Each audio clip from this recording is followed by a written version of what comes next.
अऊज़ु बिल्लाहि मिनश शैतानिर रजीम। हस्बुनल्लाहु निअमल वकील निअमल मौला व निअमन नसीर। बिस्मिल्लाहिर रहमानिर रहीम। अल्हम्दुलिल्लाहिल्लज़ी हदाना लिहाज़ा वमा कुन्ना लिनहतदिया लौला अन हदानल्लाह। लक़द जाअत रुसुलु रब्बिना बिल-हक़्क़।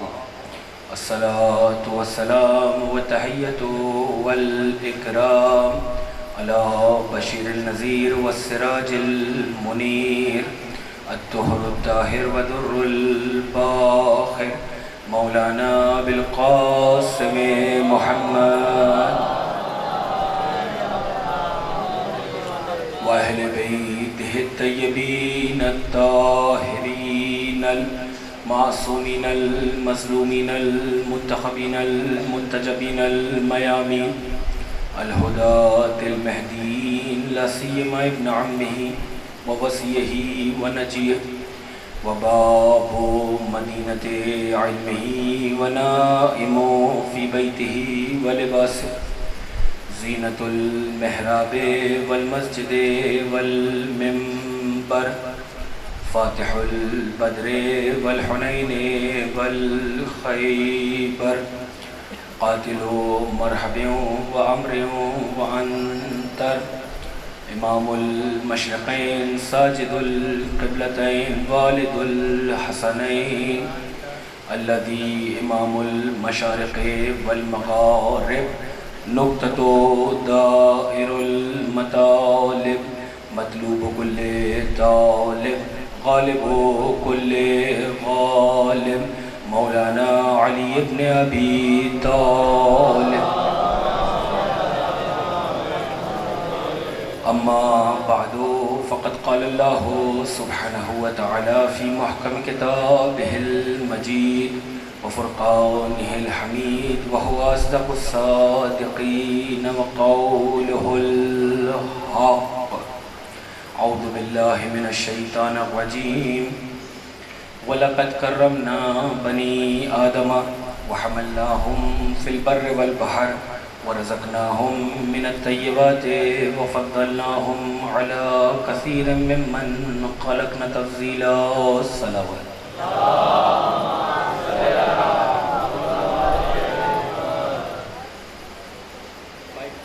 थोड़ा बेहतर रखिएगा। दुरूद पढ़े मोहम्मद व आले मोहम्मद। थोड़ा सा चूंकि पीछे लोग आ रहे हैं, अगर आप ज़हमत फरमाएंगे, बीच में जगह बाकी है। थोड़ा सा आप लोगों से कह रहा हूँ, आप पीछे ना देखिए, आगे आइए। मिलके दुरूद पढ़े मोहम्मद व आले मोहम्मद। अल्लाहुम्मा सल्लि अला मुहम्मद व आले मुहम्मद। अज़ादाराने सरकार सैयद शुहदा और सोगवारानो मातमदाराने असीराने करबला बतौफ़ैल चहद मासूमीन अलैहिमुस्सलाम और ख़ुसूसन बताईद मौसूम आलम शहज़ादी औलिया हज़रत बतूल बिन्त रसूल जनाब फ़ातिमा ज़हरा सलामुल्लाह अलैहा। जिस अशरा मजालिस का इस इमाम बारगाह में पहली मुहर्रम से आगाज़ हुआ था, आज उसी सिलसिले की ये 7वीं गुफ्तगू है। मैंने आपके सामने सूरह बनी इसराइल की आयत नंबर 70 के ज़ेल में ये गुफ्तगू जारी व सारी रखी, जिसमें परवरदिगार आलम ने इंसानी जहन को बेदार किया है, ज़मीर इंसानी को जगाया है और इंसान को अव्वल उसकी अहमियत समझाई। जिस मौजू का इंतखाब किया गया है वो करामत इंसानी और इमाम है। परवरदिगार आलम इंसान को मुतवज्जे कर रहा है, बेदार कर रहा है, जगा रहा है कि देखो तुम अपनी कद्र को समझो, अपनी अहमियत को जानो, अपने आप को पहचानो। इसलिए कि अगर तुम अपने आप को पहचान गए तो ख़ुद ब खुद तुम इमाम को पहचान जाओगे। अगर तुम्हें अपनी अज़मत समझ में आ गई तो तुम अज़मत इमाम को समझने लगोगे। अगर तुम्हें अपनी मारिफत समझ में आ गई तो तुम मारिफत इमाम को समझने लगोगे। हमने तुम्हें इज़्ज़त दी और इतनी इज़्ज़त दी कि तुम्हारे लिए दीन को पसंद किया। इरादे हैं, तवज्जो है, मिल के दुरूद पढ़े मोहम्मद व आले मोहम्मद पर।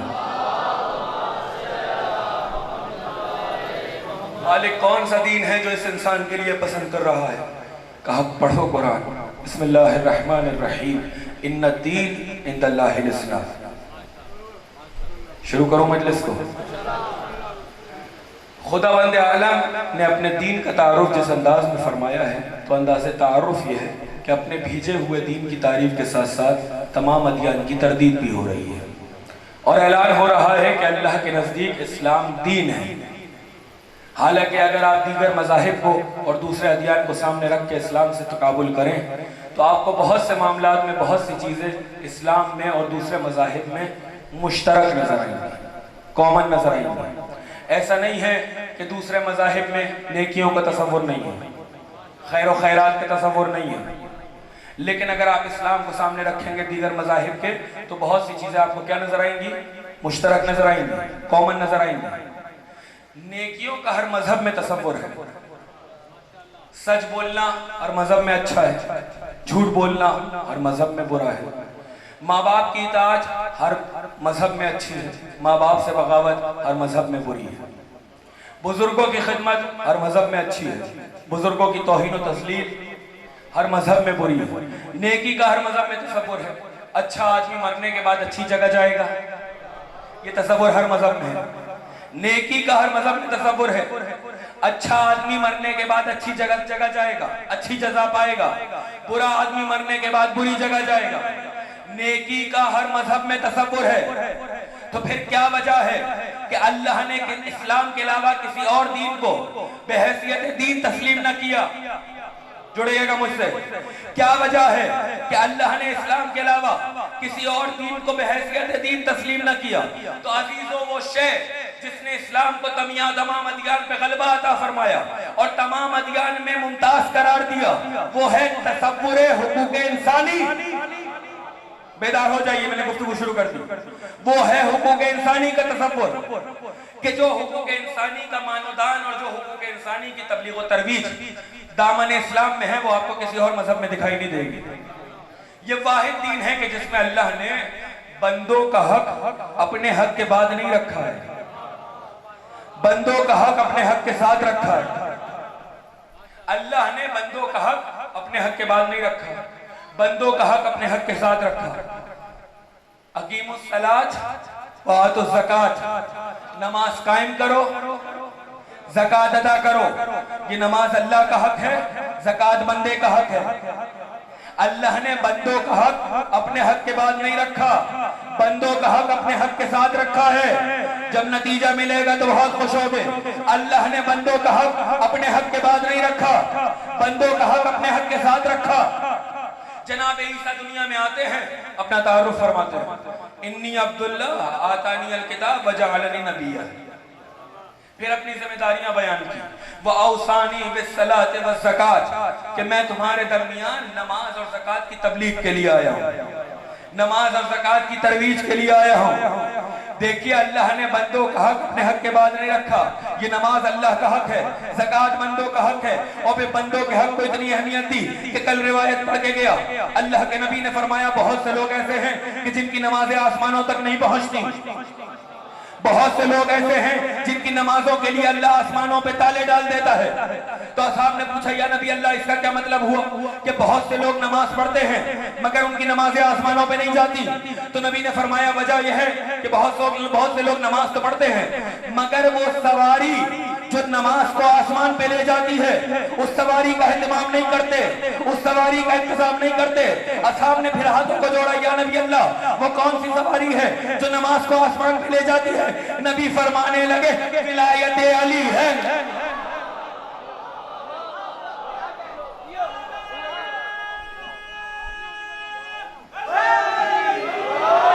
लेकिन जो रिवायत, ये भी रिवायत है, जो रिवायत यहाँ मकसूद है वो ये है, नबी ने फरमाया वही है जिसका जिक्र नमाज में साथ है।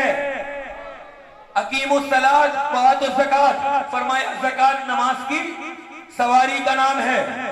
जो ज़कात नहीं देता अल्लाह उससे अमल को कबूल नहीं करता। एक पैगाम ये भी दिया जा रहा है कि जो बंदों का हक अदा न करे, परवरदिगार उससे अपना हक भी कबूल नहीं करता, जबकि ये बंदों का हक है। बंदों में फकीरों का हक है। हमने यहीं से अंदाजा लगाया कि जो फकीर का हक गस्ब कर ले, जब उसका अमल कबूल नहीं होता, तो जो जनाबे अमीर के हक को गस्ब कर ले, तवज्जो हो रही है? पढ़ूं या छोड़ूं? साथ बैठे हुए हैं अजीजो, तसव्वुर हुकूक के जो हुकूक इंसानी का मानोदान आपको इस्लाम में नजर आएगा, इस मजहब में नजर आएगा, वो किसी और मजहब में नहीं है। अल्लाह ने अपना हक रखा, ला ताबुदूना इल्ला इय्याह, इबादत को अपना हक करार दिया। वो बिल वालिदैन एहसाना, अपने वालिदैन के साथ एहसान करना। माँ का हक रखा, बाप का हक रखा, ज़ौजा का हक रखा। हद तो ये है कि हमारे और आपके चौथे इमाम हजरत सैयदुस साजिदीन इमाम ज़ैनुल आबिदीन अलैहिस्सलातु वस्सलाम, मिलकर दुरूद पढ़े मोहम्मद व आले मोहम्मद। कि चौथे इमाम की एक किताब है जिसका नाम है रिसाला हुकूक। उसमें आपने बंदों के हक दर्ज किए, जहां उसमें माँ बाप का हक है, रिश्तेदारों का हक है, ज़ौजा का हक है, वहां मुअज्जिन तक का हक रखा गया। थोड़ा सा बुलंद होकर सुनिए, मुअज्जिन तक का हक रखा गया कि आजान देने वाले से जब मिलो तो ऐसे मिलो जैसे अपने किसी मुहसिन से मिल रहे हो, ऐसे मिलो जैसे अपने किसी मुहसिन से मिल रहे हो, इसलिए कि उसने भी तुम पर एहसान किया। हाँ जी, इससे बड़ा एहसान क्या होगा कि मुअज्जिन आजान के हाथों से बिस्तर के जंगल से उठाता है और मेहराब की जन्नत में पहुंचाता है। इससे बड़ा एहसान क्या होगा? फरमाया मुअज्जिन तक का एहसान, मुअज्जिन ने एहसान किया, उस तक का हक है। फरमाया जिसके पीछे नमाज पढ़ो, जिसके पीछे नमाज पढ़ो उसके साथ एहतराम से पेश आओ। पढ़ा, फरमाया नमाज पढ़ाने वाले का हक, नमाज पढ़ाने वाले का हक, जिसके पीछे नमाज पढ़ो उसका भी हक है। देखो कभी बेअदबी न करना, आपने नमाज पढ़ाने वाले तक का हक रखा। फरमाया इसलिए कि नमाज पढ़ाने वाला तुम्हारे और अल्लाह के बीच में तुम्हारी तरफ से उससे गुफ्तगू करता है। एहतराम से पेश आना, किसका हक? इतनी सी मस्जिद के इमाम का हक। तो जब इतनी सी मस्जिद के इतने इमाम का इतना हक है तो जो कायनात का इमाम हो उसका कितना हक होगा? अज़न ग्रामी तसव्वुर हुकूक, बस आज की मुनासबत से आपको अपनी मंजिल तक पहुंचाना है कि इतना तसव्वुर हुकूक है कि ये माँ का हक, ये बाप का हक किसी और मजहब के दामन में नजर नहीं आता। ये माँ का हक, ये बाप का हक, ये ज़ौजा का हक, ये रिश्तेदारों का हक, ये पड़ोसियों का हक, ये उलिल अरहम का हक, सबके हक दिए। अजीजो, इस्लाम में उन तक का हक रखा गया कि जिनसे हमारा कोई रिश्ता नहीं होता। मौजू वाज़ेह हो जाएगा, बात समझ में आ जाएगी। इस्लाम में उन तक का हक रखा गया कि जिनसे हमारा कोई रिश्ता नहीं होता। वो फकीर, वो मसाकीन जो हमारी ड्योड़ियों पर कासाए सवाल लेके आते हैं, वो फकीर जो हमारी ड्योड़ी पर भीख मांगने आते हैं, उन तक का हक रखा गया कि अगर कोई तुम्हारे दरवाजे पर दस्ते सवाल लेके आ जाए तो उसे भी महरूम न करना। क्या सुन रहे आप? उसे भी महरूम न करना, इसलिए कि दौलत तुम्हारी है, लेकिन अगर उसने सवाल कर लिया तो पर बुनियादे सवाल हक उसका भी बनेगा। कुछ कह रहा हूं, किसका हक? जिससे कोई रिश्ता नहीं। किसका हक? जिससे कोई नाता नहीं, उस तक का हक रखा गया। और ये सारे हुकूक अल्लाह ने अपने नबी के जरिए पहुंचवाए। अब अगर मिल्लत मुस्लिमा यहां पर रुक जाए तो मसला फिदक समझ में आ जाए। बुलंद होकर सुनो, अगर दुनिया यहां पर रुक जाए तो मसला फिदक समझ में आ जाए कि भाई जिस अल्लाह ने उन तक को हक से महरूम न होने दिया, जिनका हमसे कोई नाता नहीं, जिनका हमसे कोई रिश्ता नहीं, जुमला कहने की इजाजत है, तो फिर वो हक से कैसे महरूम हो जाएगी कि जिसका नबी से ऐसा रिश्ता कि जब रिश्ते पहचानवाए तो आवाज दी हम फातिमा तो बाबूहा। क्या सुन रहे हैं? वबालुहा वबनूहा। देखिए, इसी तसव्वुर हुकूक से फदक का मसला समझा जा सकता है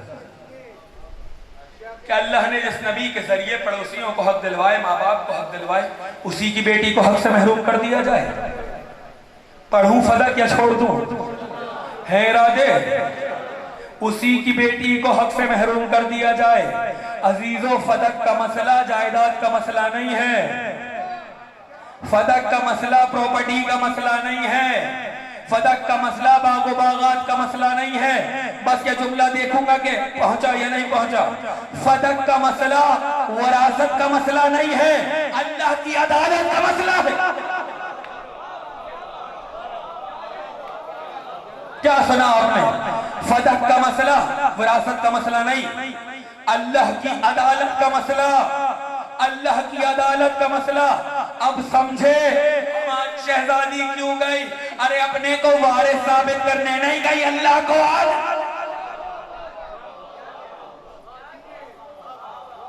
पढ़े लिखे लोग तशरीफ फरमाए, अल्लाह को आदिल साबित करने गए। इसलिए कि माज़अल्लाह खातम बदहक, अगर बीबी ज़हरा नबी की वारिस नहीं तो माज़अल्लाह अल्लाह आदिल नहीं। इसलिए कि कैसा अल्लाह है कि जिसने सबके हक दिलवाए और जिसके जरिए से हक दिलवाए उसी की बेटी को हक से महरूम कर दिया जाए। जिसके जरिए से हक दिलवाए उसी की बेटी को हक से महरूम कर दिया जाए। अजीजो, फदक का मसला विरासत का मसला नहीं, अल्लाह की अदालत का मसला है।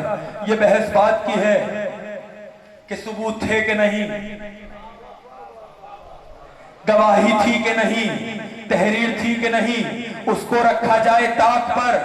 हमें सिर्फ इतना बताया जाए कि हमारी शहजादी ने दावा किया कि नहीं। नहीं भाई, थके बैठे हो तो मैं छोड़ दूं। इतना बताया जाए कि हमारी शहजादी ने दावा किया कि नहीं। का दावा तो बुखारी तक में मौजूद।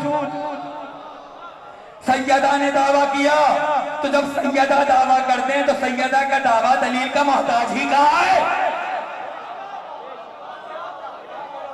अरे सैयदा का दावा दलील का मोहताज ही कहाँ है? आप कहेंगे कैसे? मैं कहूंगा ऐसे। तबर्रुक के मौला देने जा रहा है। आप कहेंगे कैसे? मैं कहूंगा ऐसे। ईद की रात आई, बच्चों ने फरमाइश फरमाई, अम्मा हमें भी नया लिबास चाहिए।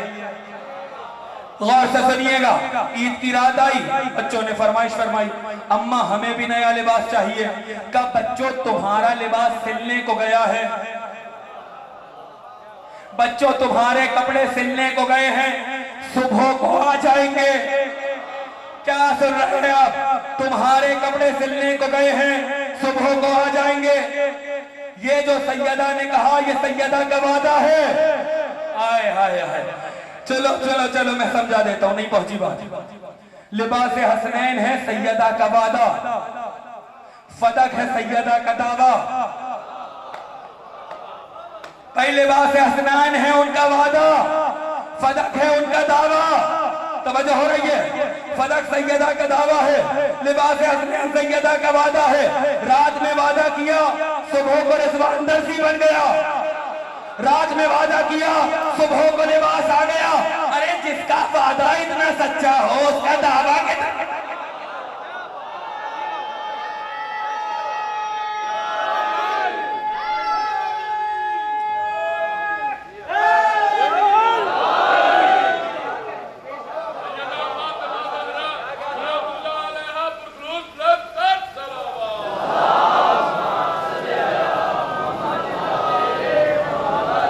वादा इतना सच्चा हो, पढ़ मैं क्यों रहा हूं, तुमको डर रहे हो?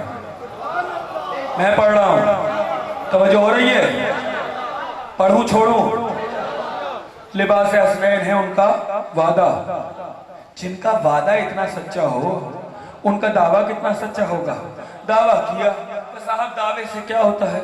माज़अल्लाह सबूत तो था नहीं, गवाही तो थी नहीं, सबूत तो था नहीं, गवाही तो थी नहीं, इसको रखा जाए ताक पर। सिर्फ इतना बताया जाए दावा किया कि नहीं किया। और ये पहला दावा नहीं, पढ़े लिखे लोग तशरीफ फरमा है, पहला दावा नहीं जो बगैर दलील के माना गया हो।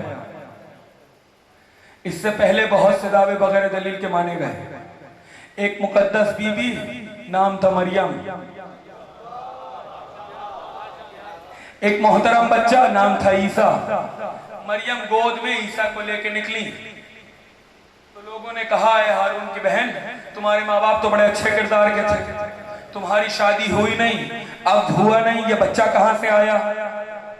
इधर जनाबे मरियम पर एतराज हुआ कि आंखों में आंसू आए, लबों पे लर्जा आ गया और मिजाज कुदरत बरहम हो गया। आवाज आई, बीबी ये बकते हैं बकते रहे, आप जवाब ना दीजिएगा।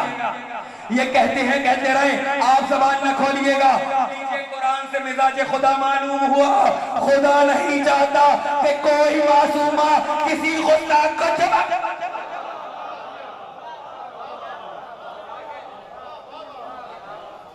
खुदा नहीं चाहता। इशारा किया, जनाबे मरियम ने इशारे से कहा कि मैंने खामोश रहने का रोजा रखा है। ये शरीयत थी उस जमाने की कि मन्नत मांगी जाती थी कि मैं खुशनुदी खुदा के लिए खामोश रहूंगा या खामोश रहूंगी। ये भी एक सूरत सियाम थी। तो उन्होंने इशारे से कहा कि मैंने खामोश रहने का रोजा रखा है। अब सर उठाना मेरी जानिब देखना। कहा मैंने खामोश रहने का रोजा रखा है और इशारा किया ईसा की तरफ। अब मुझे देखो, मरियम की गोद में है ईसा और ईसा के होठों पर हैं दावे। इन्नी अब्दुल्लाह पहला दावा, आतानी अल किताब दूसरा दावा, वजअलनी नबिया तीसरा दावा। मरियम की गोद में ईसा ने दावे किए, मैं अल्लाह का बंदा पहला दावा, मैं किताब लेके आया दूसरा दावा, मुझे नबी बना के भेजा गया तीसरा दावा। आगोश मरियम में ईसा दावे कर रहे हैं, मैं अल्लाह का बंदा, मैं किताब लेके आया, मुझे नबी बना के भेजा गया। अब अगर तुमने कोई रिवायत पढ़ी हो तो मुझे भी दिखाओ, या किसी किताब में देखा हो तो मुझे भी दिखाओ कि जिन काफिरों के बीच में मरियम के बेटे ने दावे किए, उनमें का एक चीखा हो कि अगर किताब लेके आए हो तो पढ़ के सुनाओ। अगर किताब लेके आए हो तो पढ़ के सुनाओ, अगर नबी बन के आए हो तो मौजूदा दिखाओ। उनमें का एक न बोला। इसका मतलब यह हुआ कि दौरे मरियम के काफिरों ने मरियम के बेटे के दावे को बगैर दलील के मान लिया। अजीब तमाशा है, मरियम के बेटे का दावा बगैर दलील के माना जाए और मोहम्मद की बेटी का दावा दलील मांगी जाए। अब यहाँ ना कहूँ तो कहाँ कहूँ? अरे नए मुसलमानों से पुराना काफिर।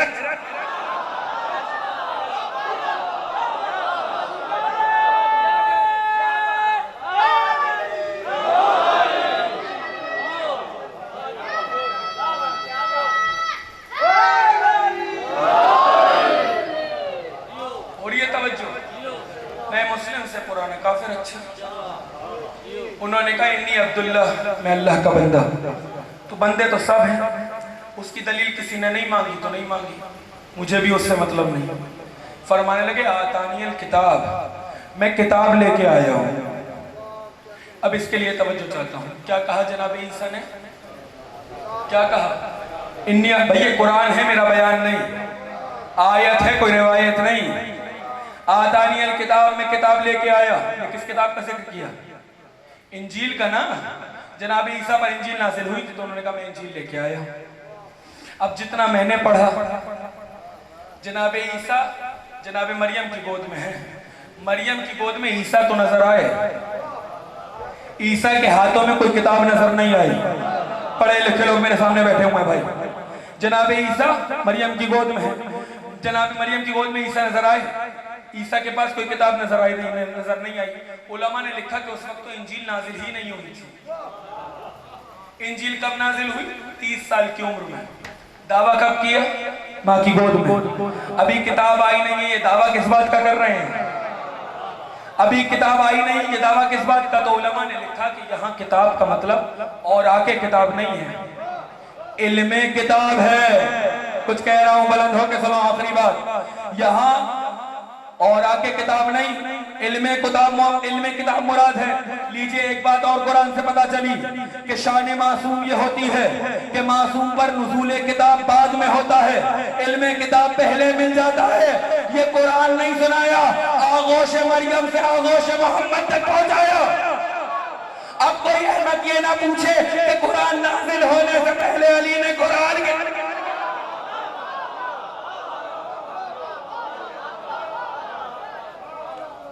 शान मासूम ये होती है कि मासूम पर किताब बाद में नाजिल होती है, इल्म किताब पहले मिल जाता है।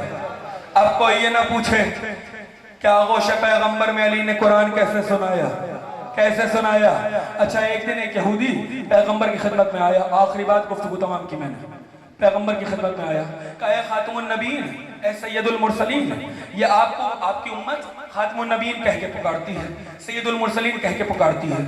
तो आपने कहा हाँ बेशक अल्लाह ने मुझे रुतबा दिया। इसका मतलब यह है कि आपका रुतबा हज़रत ईसा से अफजल हुआ। कहा भाई है तो ऐसा ही, तुम पूछना क्या चाहते हो?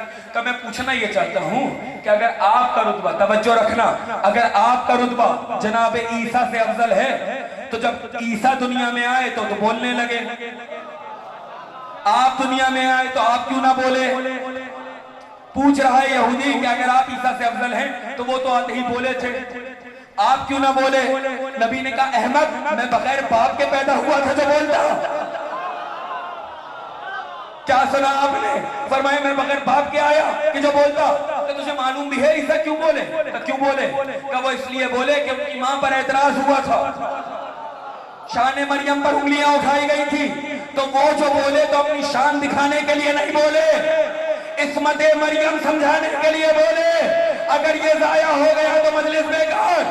अब समझ में आया, जब भी कोई मासूम, जहां भी कोई मासूम दुनिया में आते ही बोलता है तो अपनी शान दिखाने के लिए नहीं बोलता, किसी की इस्मत समझाने के लिए बोलता है। आगोश मरियम में ईसा बोले कि इस्मत मरियम में शक न रहे, आगोश मोहम्मद में अली बोले कि इस्मत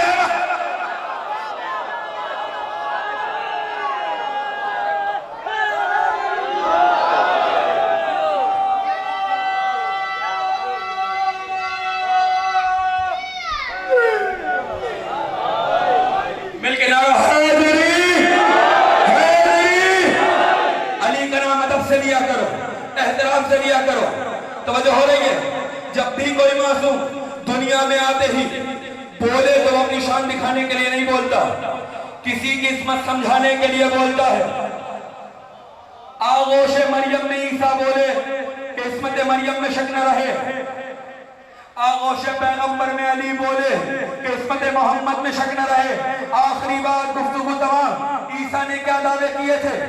इन्नी अब्दुल्लाह आतानियल किताब वजअलनी नबिया, मैं अल्लाह का बंदा, मैं किताब लेके आया। आखिरी जुमला बेदार होकर सुनना, मैं अल्लाह का बंदा, मैं किताब लेके आया, मुझे नबी बना के भेजा गया। बात क्या हुई थी? जनाबे मरियम पर एतराज हुआ था, तो होना तो ये चाहिए था कि एतराज हुआ था मरियम पर, जनाबे ईसा अपनी वालिदा का कसीदा सुनाते।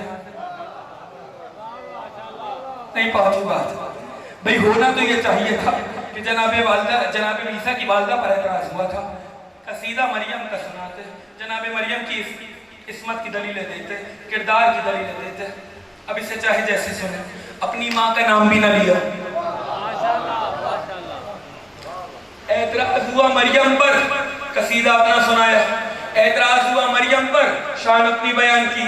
एतराज हुआ मरियम पर, ओहदा अपना बयान किया। ए हजरत ईसा, आपकी वालिदा पर एतराज हो रहा है, किरदार मरियम की दलीलें दीजिए, इस्मत मरियम बताइए, इबादत मरियम बताइए, रियाजत मरियम बताइए। जनाब ईसा कहेंगे अहमद, मैं यही समझा रहा हूँ कि जिसका बेटा नबी हो वो दलील की मोहताज। क्या सुना आपने? जिसका बेटा नबी हो, जिसका बेटा नबी हो, जिसका एक बेटा नबी हो, वो दलील की मोहताज नहीं होती। तो जिसका बाबा नबी, शौहर वली, बच्चे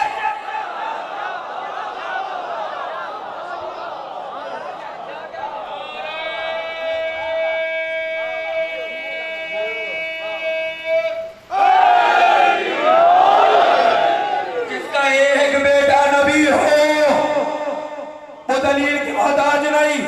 तो जिसका बाबा नबी, शौहर वली, बेटे इमाम, क्या सुन रहे हो? अब यहां ना पढ़ा जाए तो कहां पढ़ा जाए? या आप ही के सामने पढ़ना चाहिए। जिसका बेटा नबी, जिसका बेटा इमाम, जिसका शौहर वली, जिसका बाबा नबी, जिसका बेटा बाबा नबी। कहने लगे कि जनाब दलील ये थोड़ी है, दलील ये थोड़ी है कि जिसका बेटा नबी हो। पढ़ना मेरा काम है, समझना आपका काम है। कहने लगे दलील ये थोड़ी है कि जिसका बेटा नबी हो, दलील ये है कि जो नबी की माँ हो। दलील ये थोड़ी है, दलील ये है कि जो नबी की माँ हो, जो नबी की माँ हो, जो नबी की माँ हो, नबी को मालूम था कि ये तीर को कमान में जोड़ के बैठा रहेगा, कयामत तक के लिए मुंह बंद करवा दिया। फरमाने लगे फातिमा तू तो अपने बाप की माँ।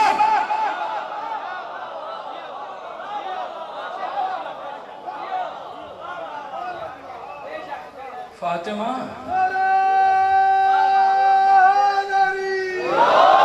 आप कहेंगे आज झूले की मजलिस थी, ये शहजादी पे मौजू क्यों छेड़ दिया? इसलिए छेड़ा कि रोज़े महशर एक बड़ा सा तख्त लगाया जाएगा, पैगंबर तशरीफ लाएंगे, उसके बाद देखेंगे दाएं बाएं, पुकारेंगे हमारे वली कहाँ हैं, हमारे वसी कहाँ हैं, खुदा के वली कहाँ हैं। पर्दे उठते रहेंगे, एक एक इमाम आता जाएगा, उसी हालत में आएगा जिस हालत में उम्मत ने रवाना किया।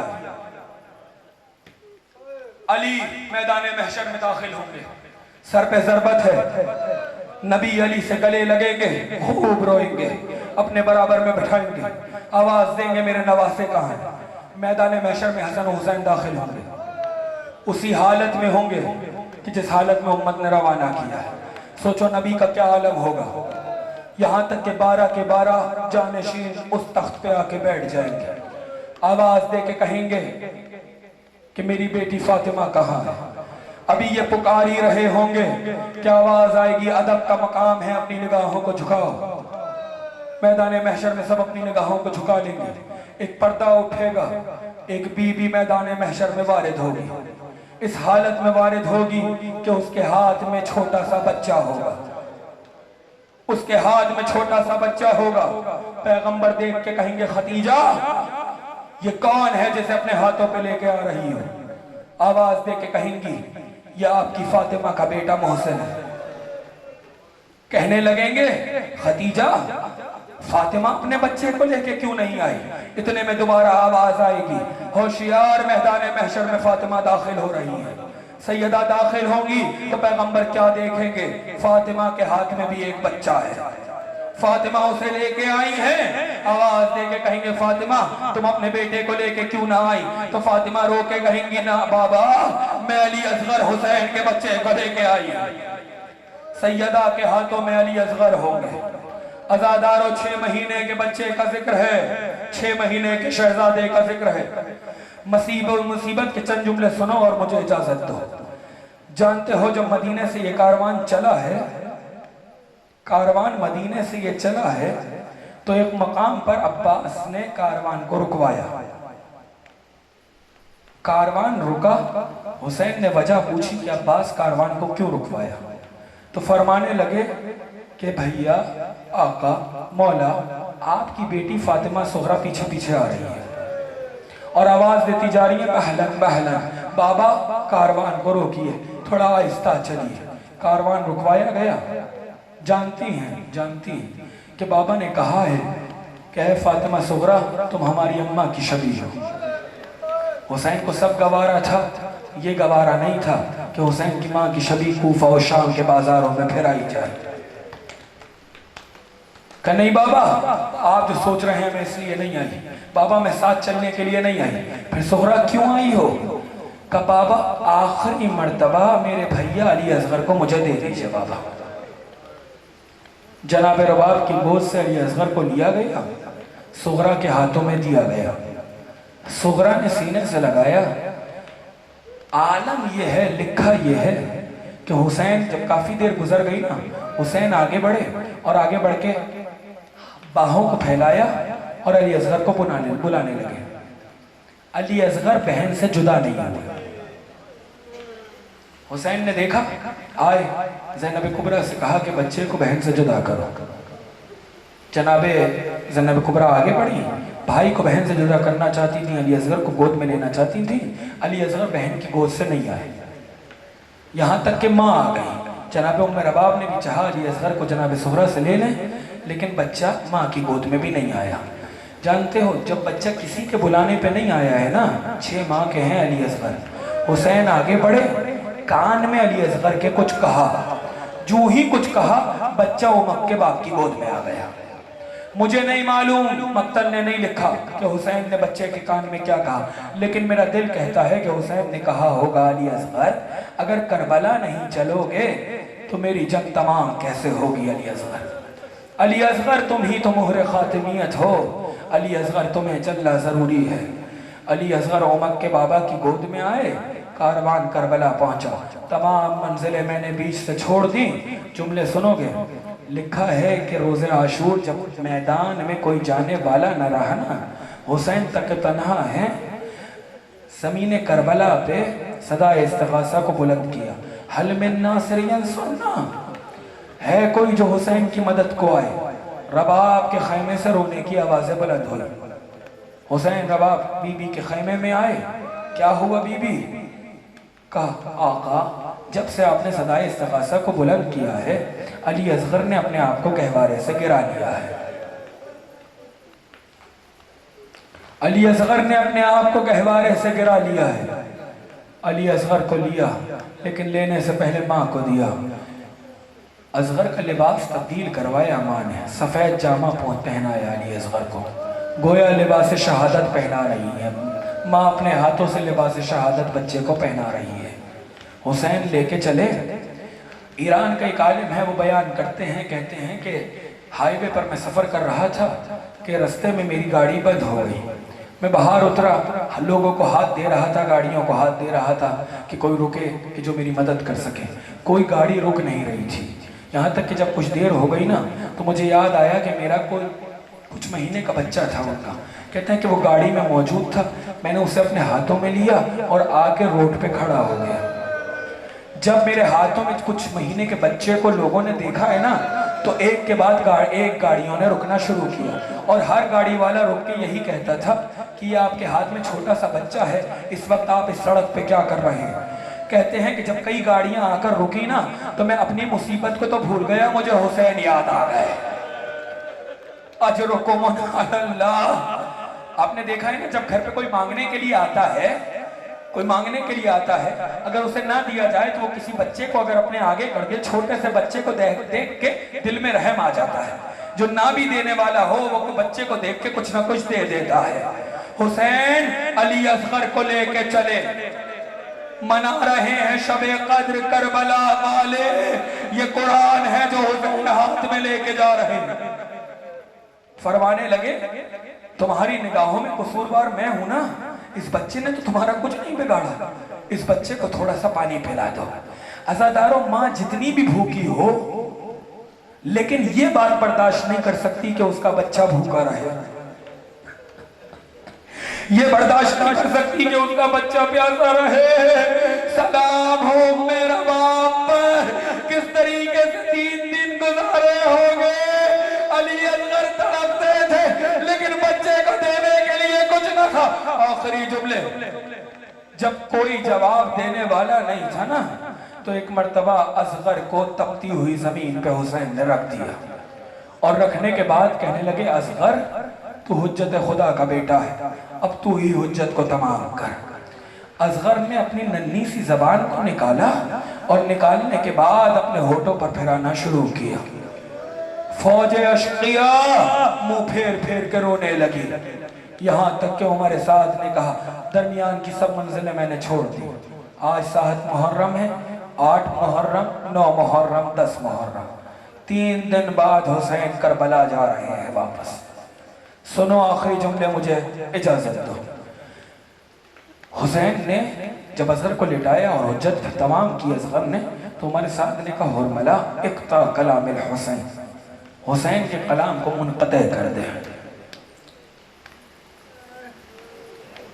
हुरमला ने तीर को कमान में जोड़ा है।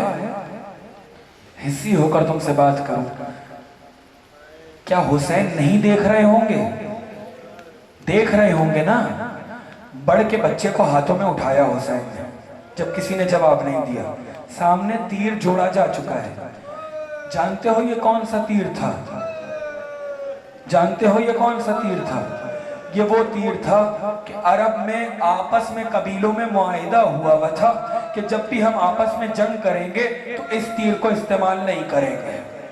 ये से शोभा तीर है कि जो ऊंट को नहर करने के लिए इस्तेमाल किया जाता है। हुरमुला ने उस तीर को कमान में जोड़ा, तीर का चलना था, लिखा यह है जुबिहत्तिफ मिनल उज़्न इलल उज़्न, एक कान से दूसरे कान तक असगर नहर हो गए, असगर नहर हो गए।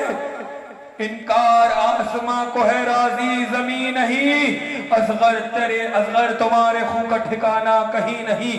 हुसैन ने असगर के खून को अपने चेहरे पे मल लिया, चले हैं लेके। कैसे चले हैं लेके? मेरी जानिब देखो, निगाह उठाओ, मैंने गुफ्तगू तमाम की। हुसैन ने अपनी अबा के दामन में असगर को छुपा लिया, खैमे की जानिब 7 कदम बढ़ाए हैं हुसैन ने।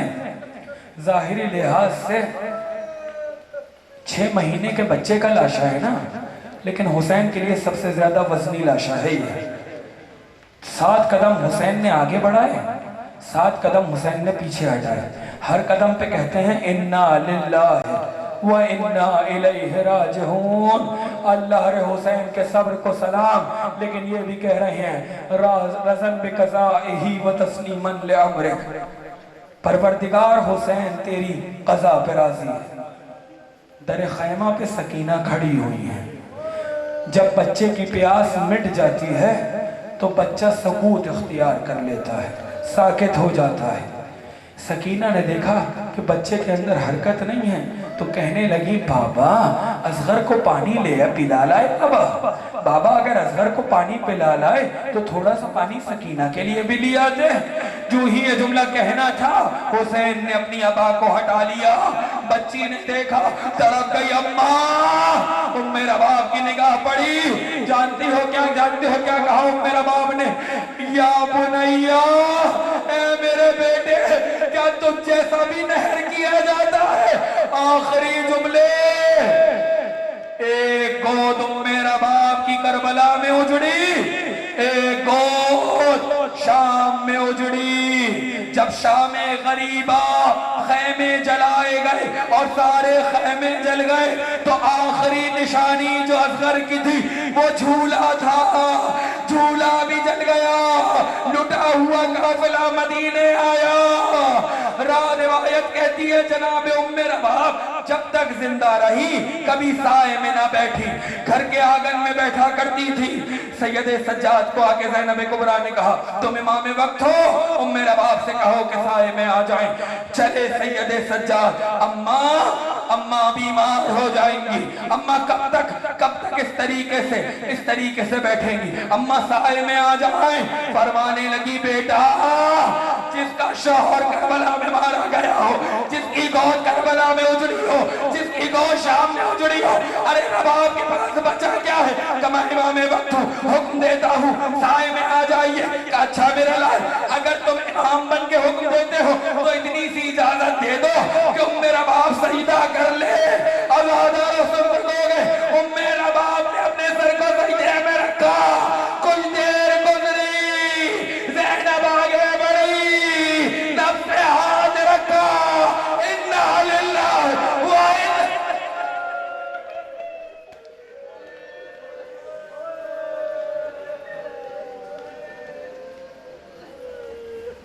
अला लअनतुल्लाहि अलल क़ौमिज़ ज़ालिमीन व सयअलमुल लज़ीना ज़लमू अय्या मुनक़लिबिन यन्क़लिबून।